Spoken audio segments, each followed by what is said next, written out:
you all for coming. And as Paul introduced, I'm Michelle. I had done, just a show of hands, who came here last fall for the Theology Body series? So lots of new people, which is great, awesome. So last fall, we did a series on like an intro to Theology of the Body. We did a 6-week session. And I asked Karen and the other young adults, I said, can I do something again? Would you like me to speak again? Because I would love to, because I love to talk. And they said, sure. We didn't really want to do the same thing that we did last fall, even though last fall it was a lot of fun for those of you that were able to come. I wanted to do something a little bit different. So I was inspired by several things. I was inspired by the movie called The Dating Project, which I don't know how many of you saw it. That'll be part of your homework tonight to go stream it online. It's only like $4 online. It was only out for one night, right? And so I saw it about a month or two after it came out. So I was inspired by that. The 50th anniversary of Humanae Vitae, Pope Paul VI. Do we know Humanae Vitae? Have we heard of that? Yes, the church document. Okay, so this year was the 50th anniversary, so there was a lot of good commentary in the Catholic world, at least, about how prophetic that document was. And I also was inspired, lastly, by, I observed the marriage prep class at OLGC, where they discussed natural family planning. I specifically wanted to go to that one because I knew that they would introduce natural family planning to the engaged couples by introducing them to theology of the body. And that was done by one of the priests, Father Prentice, and he gave like a 20-minute, I mean, only as Father Prentice can do. It was fantastic. So he basically came in there and explained the Catholic Church's teaching on sexual morality in 20 minutes, and I'm convinced they are. So I wasn't sure how it was being received, though. I mean, there were tons of married couples there. For any of you who know, I mean, OLGC, they have a lot of people that get married in that parish, and he just did such a great job. And then a woman named Becky Giordano went up there, and she is the Creighton, the natural family planning Creighton instructor for the area. And she got up there, and then they had a married couple give their testimony. And I thought, you know, I have a special place in my heart for young adults, single young adults, because I am one, even though I'm a little older than people in this room. I still consider myself like an older young adult. But I have a special place in my heart for this group because I think we are overlooked in the church a lot. I think we have gifts to give, and I just don't think our voices are heard sometimes because I think we have a lot to offer. I think sometimes we just get, we're like the leftovers because we're not married, right? And so if you're not married, you don't have kids, sometimes, in some parishes, in the church overall, not specifically talking about OLGC, but sometimes you kind of feel like, well, where's my voice? Where do I fit in here? And I guess I just thought that whole time Father Prentice was talking, I thought, there's still, while this is great that they're teaching that to the engaged couples, how great would it be if we could give that teaching to people before they're engaged? Because, you know, there's still that message of sexual morality that you're not quite getting to the masses, right? It should be an ongoing conversation. And that's where theology of the body comes in. So, how many have heard of theology of the body and know? Could probably, okay, great. I forgot that I'm in Catholic Disneyland. Great. So, well, we don't have time to get into theology of the body in depth. I'm going to try and give like a 2-minute summary. And since it seems like most of you understand what theology of the body is, I don't have to spend as much time as I thought, which is great. So what it is a series of talks given by Pope John Paul II from 1979 to 1984 that addresses and talks about the Catholic Church's teaching on sex and marriage, right? And so much more than that, that's the gist, right? After it was translated and printed out, it's about 600 pages, right? I have not read all 600 pages. I don't know if anyone here, I think Tony has, and maybe somebody else. Okay, great. I thought you raised your hand that one time when I asked. Have you already read the entire? That was a different question. I can't remember. That was like, you asked first if anybody read the whole thing. Okay. And I said no to that, but you asked a follow-up question. I think you studied it, or if you had a class. That might have been. Okay. Yeah. Well, I read the how I came across it was the shortened version by Christopher West, Theology Body for Beginners. It's about 200 pages, and that is the book that I came across literally 3.5 years ago. It hasn't even been that long, and it literally changed my life. And what a lot of people who do read Theology of the Body, typically people read it kind of later in life, in their younger adult years, I suppose, or even later. And their first reaction is, oh my gosh, this is awesome. Why didn't I learn this sooner? So that's been always my goal, has been to let's teach this to people sooner so we can save them a lot of heartache and pain and suffering, I think. Another aspect of Theology Body, what does Theology Body basically say? There's several, I would love to say that there's one message, there's several messages. The main one that you might hear people say is, our bodies are theological. How? Well, my body is theological because it's capable of making visible the invisible through the physical. And since that has a nice ring to it, it's really easy to remember. So in case you are ever asked your elevator speech for Theology of the Body, you can memorize that. And they might say, what does that mean? And that's when you say, well, read the book. But in particular, it's the union of husband and wife in marital embrace reflects God's love for us, for His church, for His bride, right? But that doesn't mean, and this is where I get a little frustrated with people, because they will say, I don't need to learn theology of the body. That's chastity, right? People will usually lump it into a couple groups, like theology of the body, that's saving yourself for marriage, right? And they'll say that's for like teens, and that's like a chastity thing. Or they'll say, well, that's for married people because it talks about NFP or whatever. And I'm like, it's for everybody because all of us have bodies, right? And it's specific, and I would say it's also not just for married people. People have that misconception, like I don't need to learn that. Like I'll wait until I'm married and then I'll learn theology of the body. It's like, no, that's like saying like I'll wait and I'll get in shape before I get a personal trainer. Like I've heard that before. Like I'll lose weight first and then I'll get a personal trainer to really learn what to do. And I used to be a personal trainer, so I can attest that that was the excuse people use. You want to learn it now, and I would say especially while we are single. So it helps us answer two questions. What does it mean to be human, and how can I live my life that will bring me true happiness? And it's also, Theology of the Body just answers several questions. And it's the answer to the sexual confusion of our day. And ever since the sexual revolution, you can say that we've been a sexually confused culture, right? There has been so much rotten fruit from the sexual revolution that, and this speaks to the 50th anniversary of Humanae Vitae, Pope Paul VI's document. It's only 7 pages. I don't know how many of you actually read it. It's very short, right? It's pretty easy to understand, to grasp. It's not written like Theology of the Body. Pope Paul VI, you know, God bless him. I mean, he released that document, and we all know this is not a big secret. We all know that plenty of Catholics did not, adhere to it, right? Plenty of priests didn't. They dissented from Humanae Vitae. And what's so prophetic about it is that it's prophetic, right? Everything that he predicted came true. We are living in that era that he said, Pope Paul VI correctly predicted. So the church has been right. If it was right before that, it's always been right on this topic. So this is what happened, before I get to the next slide. And we have documentation now of this, even though I knew it was true, but the story behind the connection between Theology of the Body and Humanae Vitae, I don't know if any of you know this, but so JP2 was a cardinal, right, in 1968, I believe, and he wrote a letter, and they recently published it. He wrote a letter to Pope Paul VI thanking him for Humanae Vitae. But even Pope Paul VI said that Humanae Vitae was not a complete, document, that we were still missing.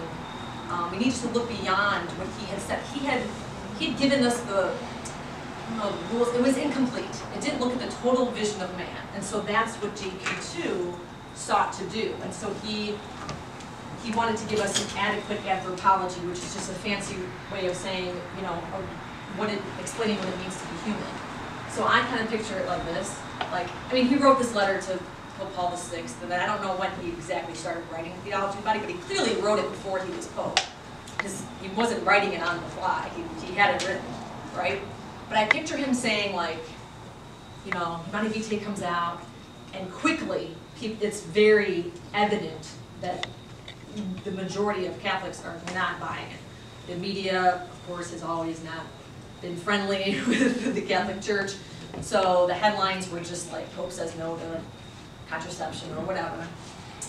And I picture, this is probably not how it went, but I picture JP2 being like he's like kind of heartbroken, you know, like he can see people are not understanding, you know, what it means to be human. They clearly don't understand sex. They don't understand marriage as a sacrament. They don't understand what it means to be human. So I kind of picture him thinking to himself, hold my beer, I'm going to take 5 years, and I'm going to explain this. Like, I'm going to take over from where Pope Paul VI left off. And that's basically what he did with Theology of the Body. He explained it, and it took him 600 pages in 5 years, but that's how long it took, right? Because Humanae Vitae was just, it wasn't explaining the why. It was explaining like the what, and it is a beautiful document, of course, but it wasn't getting to the why, of why our bodies are sacramental, why marriage is a sacrament, why sex is reserved for man and woman only. So, anyways, so that's what Theology of the Body teaches us. It teaches us about Jesus, coming to know Jesus more. We understand about who we are as men and women created by God. What does it mean to be human? And how can I live my life that will bring true happiness? You'll always hear that quoted from people who study Theology of the Body. That's the main two questions that Theology of the Body does answer. And so just to, if you want to skip to the end, the answer is, usually, people will say, well, what does it mean to be human? It means that I was created in the image and likeness of God. That we are not generic humans, that we are created male or female. And then how can I live my life that will bring me true happiness? When I make a gift of myself to someone else. And it's best expressed in the union between husband and wife, but as single people, we're always making a gift of ourselves. Whenever we're being selfless instead of selfish, like right now, I'm making a gift of myself teaching. You make a gift of yourself by being a good coworker, a spouse, a sister, a brother, a friend, praying over somebody. I mean, anytime you're doing something and you're making a gift of yourself, that's also an example of living out theology. So we do it in various ways, but the main analogy that they use is, of course, between husband and wife. All right, so that is my very quick spiel, summary of Theology of the Body. And it's my favorite subject, so I would love to talk about it more. But anyways, so tonight, we're going to talk about specifically singlehood, but we're talking about dating marketplace, the dating landscape, I like to say, marketplace, as it is today. I want to know your views, your thoughts, your assumptions about marriage. I don't want to project my own ideas of what I think of as, marriage, dating. So that'll be part of your small group discussion. The benefits and fruits of singleness. So I will speak to this tonight. I have a handout for you from my friend Katie Frazier in Cleveland. She from. Shout out to Cleveland. And I mentioned that because we're recording this, and I just want to give a shout out to Cleveland. Don't hold it against me that I'm from Ohio. I love Michigan. Not the football. State is very nice. But she did. I just think it's a great story, and she has a great testimony that unfortunately I don't have like a video of, but I have a handout, very brief. You can read it in your small groups. You can take it home and reflect on it, and then stay tuned for next week when I'll tell you the end of the story. But she fasted from dating during Lent last year, and it's just a great example of how we can use our time of singleness to be fruitful. And then homework will be to watch the Dating Project, if you can, if you're able to. Because like I said, it's online if you haven't watched it. Because I think there'll just be some things that I would like to get your opinion on. Because I'm sure we'll all have maybe different opinions, maybe all have different views of marriage. We're all in different places on the journey. So I want to know really from you guys, when we meet back after our small group discussion, kind of what your thoughts on it. because I know I have my own ideas, but I want to be careful not to project them onto you. All right, so the dating marketplace today, and this is going to be more from a secular standpoint, although I have done the research online that's available as far as in other denominations. I read a study this morning from Mormons. They're saying that a lot of Mormons are delaying marriage. So I don't think it's specific to one specific group.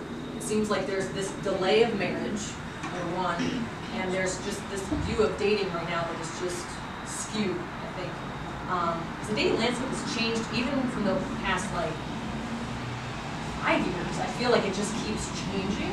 I tell parents of, well, teens and young adults, I say, you know, do you have any idea that, like, do you have any concept of the hookup culture? Do you have any idea, like, what it's like out there for young adults today? And they admit, they're like, we have no idea. We haven't dated in 20 years. We have no idea. I'm like, it has changed. I would say the internet has changed the dating world, right?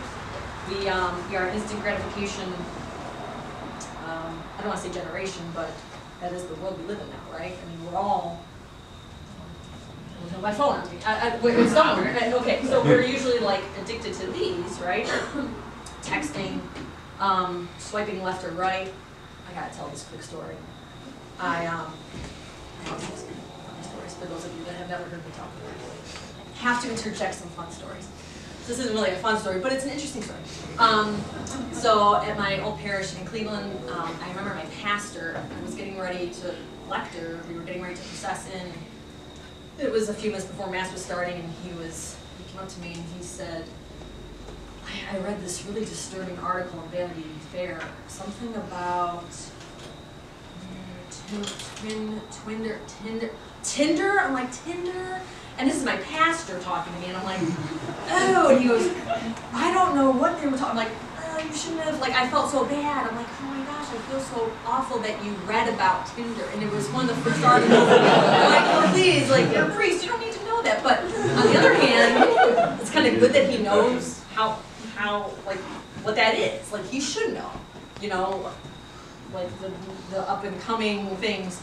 But the article he read, and I read it after he did, I went home and researched, and it was a pretty disturbing expose, let's say. They were following young people in New York, of course, it's always New York City, they're following these young adults on the dating scene, and just, you know, it's Vanity Fair, so they're using language, I mean, they're just speaking, and there's no editing, right? So it was a very eye-opening article, and this was right when Tinder was like brand new. And so it was shocking to him, to the priest, to be like, so wait, what do you mean? You just swipe left or right?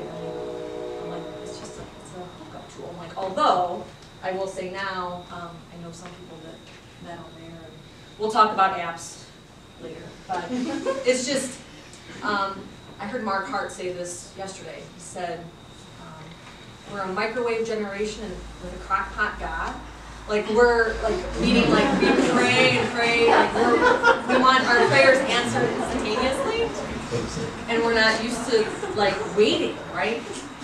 We're not used to patience, and that's need to grow. And so I love Mark Hart. If you guys know Mark Hart, he's great.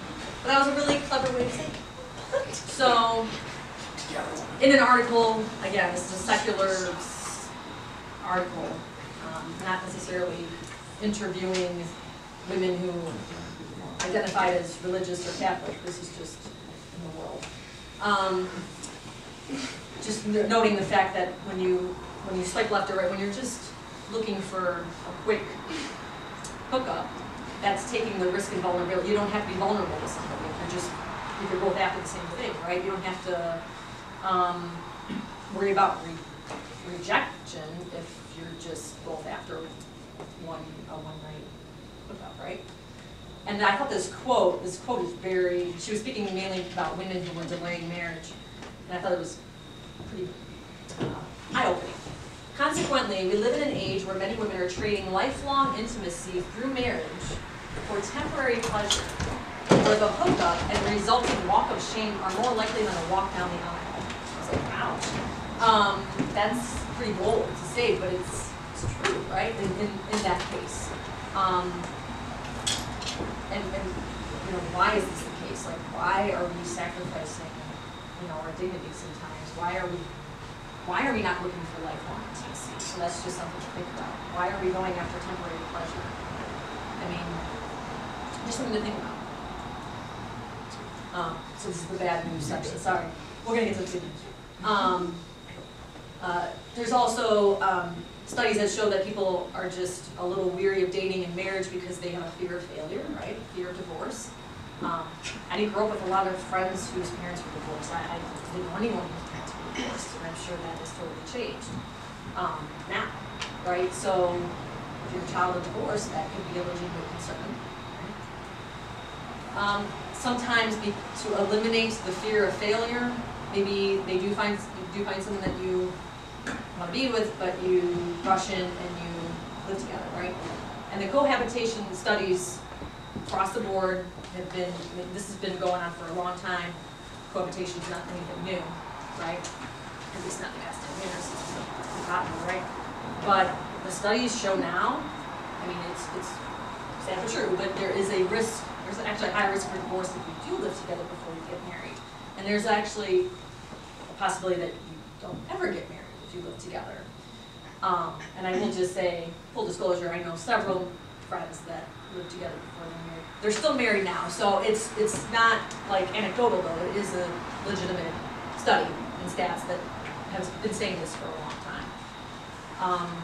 Because, well, why would you get married? I mean, if you're living together, you're living as if you're married. Sometimes people would say, why should I, you know, let's save money, like, why should we get married? We're already doing what we do.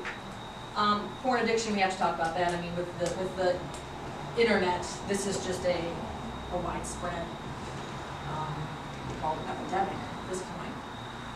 So specifically for men, they have found and done studies that younger men who do have an addiction are less, they're just less likely to they're delaying marriage. They might still get married, but they're delaying marriage as well. Something that people don't talk about a lot. And so when they enter into a relationship, they don't tell their spouse that they have this problem, and then all of a sudden, you know, maybe they think it'll go away when they get married. You know, that, like, why would I be addicted to this when I'm with someone that I love? But it's still, this is a problem, this is a newer problem, a newer issue that we're dealing with right now. And it's a serious issue, so it's something to consider. And also there's just the practical concerns of the economy. A lot of young adults just feel like they're not financially stable. So they acquire too much debt, and they just can't get married because of that, which is really also kind of sad. So I want to have some good news here. When you'll talk about it, you'll talk about it in your small groups. I would want your feedback on those things as well. If you agree or disagree. We will have handouts for you in your small groups so you can discuss these things. Specifically tonight, the next few weeks, we'll get into the specifics of dating, the dating apps, sites, the pros and cons of all of those. Interfaith dating, we're going to dedicate a night to, and just any other issues that I think might be relevant. But tonight I just wanted to focus on singles and the beauty of singlehood, because there is joy in that, assuming maybe most people here are single. So there's positives and there's good to come out of being single. But what you can do, even if you do feel called to marriage, you're single now, what can you do now to kind of make this a time that's fruitful? Because it really should be, right? Just a few things, and then I'll wrap up in small groups. Take this time to cultivate holy and lifelong friendships, right? And it's something we'll talk about in future sessions, setting boundaries in friendships. That's something that I don't talk about a lot, and I think it needs to be discussed because I don't think people know, like, quite where to draw that line. Like, how do I remain friends with someone that you are interested in? Can that be done? So about that. But I would take this time to cultivate holy, just lifelong friendships with same gender and opposite gender. Of course, the main thing would be to grow your relationship with the Lord.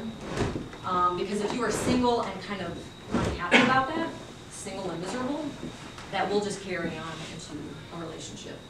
So, like, you want to be happy and content with yourself, right? You want to know your flaws, and how you are, because you need to be kind of honest with yourself and have some self-reflection. And if you're not happy with you, well, you know, you might carry that into a relationship with someone else, and you might make them miserable, to be honest. So the purpose of singlehood, I think, is to take the time to grow in relationship with the Lord, because that's all that really matters, right? Because if you, I have just found this true with some people, they just have this "I'll be happy when" syndrome. You know, I'll be happy when I meet my future spouse, and then I'll be so happy that. You got to be careful, because you can idolize marriage, right? You can put your future spouse on a pedestal before you even met them. They're going to satisfy all your needs, all right? They can't do that. You can't do that for them. They can't do that for you. Only God can do that, right? We agree with that, right? Only God. Okay, I'm making sure. Pray for your future spouse, of course. I know women who, I don't mean to single out the women, but I guess I know a lot of women who, like, pray a novena for their future spouse. You know, like they're just like, I'm ready to get married. Like, where is he? Ready to go. Pray a novena, I'm gonna light some candles and do this thing. That's great. That's great. I mean, I think you should do that. That's fine. I think you just can't be obsessed with vocation. This is a big one. You should, if you really feel like you are called to marriage and family, you better spend time with married people and families. You better understand what you're getting into, right? The good with that. That's part of the reason I'm asking these married couples to come and talk to you guys in the next 3 weeks, because I want them to kind of give you hope. That's what I hope to give at the end of the 4 weeks, right? Hope, but also reality, right? This is what it's really like. So, just as somebody who is discerning, like let's say consecrated life, should also spend time with married people and families to understand what they're saying no to. Right? So they can properly discern a different way. But if you are feeling called to marriage and family, you should really be spending time with married folks. And this is where I tell my married friends in the church, I say, you got to cross-pollinate with the singles. Like, we're sitting here and we need some help, and you need to, like, invite us over for dinner, you know? I mean, it's a great way to get free dinner. But, and see how they interact with their kids, and see how they interact with each other. Like, understand, like, this is reality, right? You need to see the good, the bad, everything. I would take advantage of the time that you're single and do the things that you can only do when you're single. So I just made a private retreat, which, you know, at the Hermitage at the DeSales Center, Brooklyn, Michigan. Oh my gosh, it's so amazing. So great, it was so great. And I started reading Cardinal Sarah's book, The Power of Silence. In silence. Oh my God, isn't that great? I only read like the first 2 chapters, and I'm like, this is a perfect place to read this. And for me, who talks a lot, I was like, are you trying to tell me something? But travel, and maybe it sounds a little cliche, like you should travel while you're young. It kind of should. Like, think about it. I mean, I've done a lot of travel. Things that you just might not be able to do when you're with somebody. And of course, it's fun to do those when you're with somebody, you can travel with them, but I would take advantage of the time, you know, live in the now, live in the present, and do things that you want to do, and don't have to come waiting for the person. Do what you want to do. And getting to know you, I mentioned that already. Time of self-reflection. Because when you meet somebody and you start dating them, you need to be able to take some criticism, because you need to know, like, how you are in situations that they need to see you in the mess, right? So when you start dating somebody, they need to see you how you really are. Like, it's great to see you all like made up, all pretty, all ready to go, but how about when they see you, I'm stealing from Jackie and Bobby Angel. They give testimonials all the time, super Catholic couple. I'm stealing this from them. But she's like, you know, you should go on dates and like go to IKEA and put furniture together. Like, that's when you really see what someone's really like. Like, you see them in line at IKEA and you see them and, you know, putting things together. Like, you're going to get to know how they are in real life situations. Like, yeah, on a date, you know, when everything's happy and, you know, it's great to be around them, you're going to need to see them in other situations. So I think that time of self-reflection, you need to know, like, do I drive myself crazy? Like, I need to address these issues, just to be aware of your flaws, because, you know, maybe you're really sensitive, or you're I don't know, you need to grow in the virtue of patience, and maybe if you already know that about yourself, that might help. Instead of having someone that you're dating tell you, like, you know, I feel pain like first thing in the morning, like, why are you that way? You know, and it would be okay. It would be good to kind of just say, hey, you're right, I know, instead of lashing out at them and saying, no one's ever told me that before. Well, it's because you did take some time to maybe just be honest with yourself, because we're not all perfect, you know. I have to work on my on pride. I understand that. I have that issue. So just kind of things like that. All right. Finally, my last slide, and then we'll get into small groups to discuss all of this. So as you're discerning marriage, like I said before, Jerry Maguire was wrong. You know, I hated that movie from the minute I saw it. When did it come out? Like, what, 20 years ago? And I was probably like 20.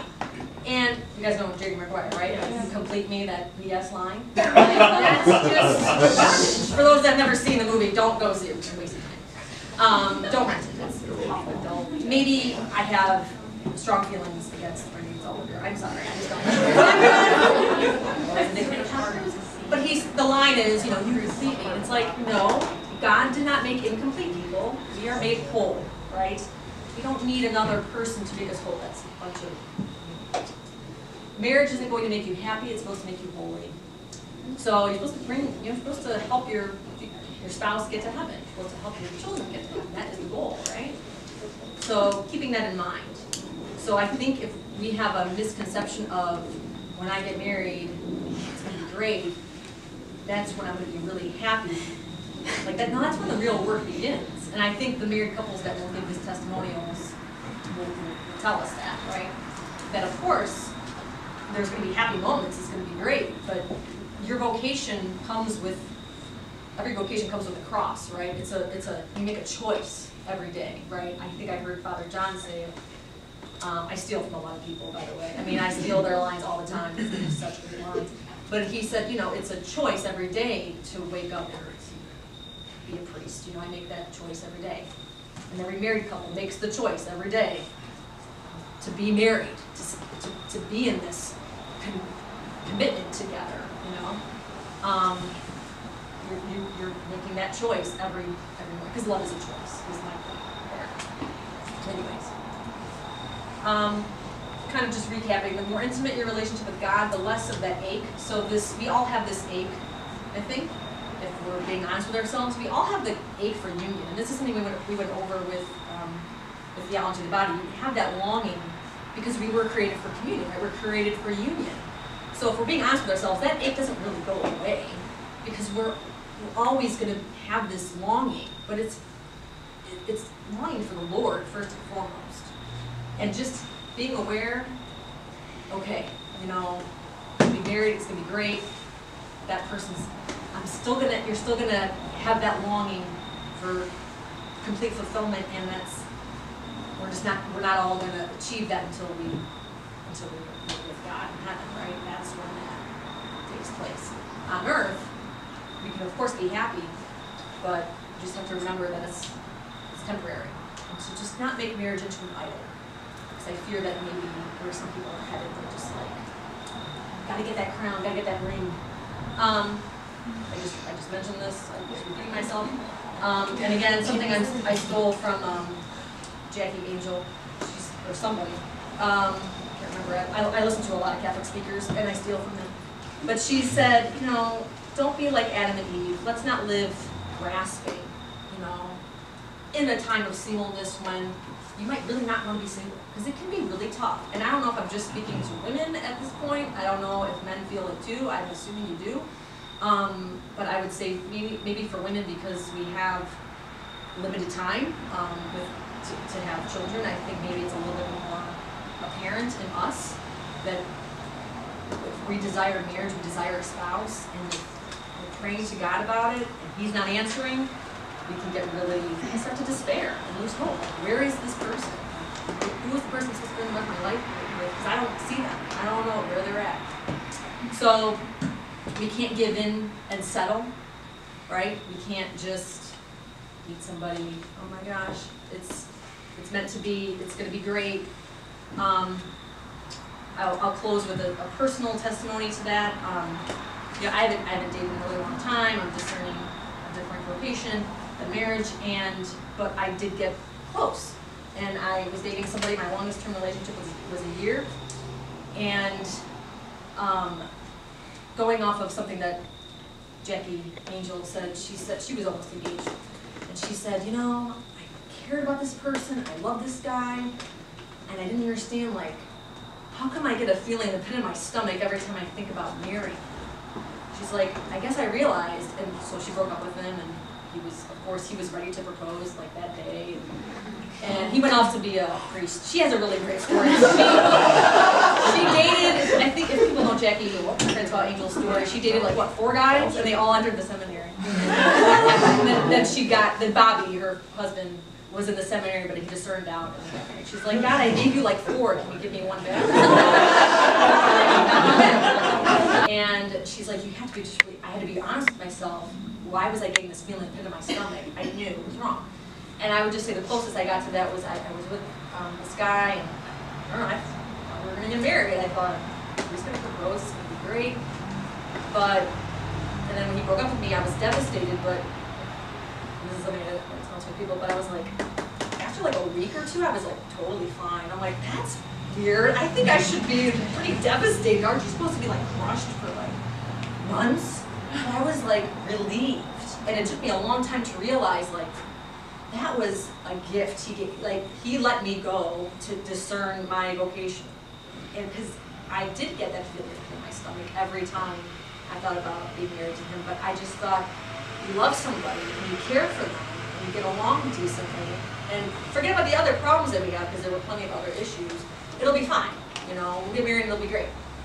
And to come to that realization, you need to sometimes let the other person go, because it's not fair to either of you. If that's just not your vocation, you're not maybe supposed to be married to them. You can still love them, and but maybe not married to them. It was just an interesting thing I hadn't thought about. Okay, so that was a lot of information. I'm sorry. I won't. These next 3 weeks I will not be talking as long. I just wanted this first one to kind of give an overview, and to kind of just set the scene for the rest of the series. But I really wanted to spend time talking about singleness.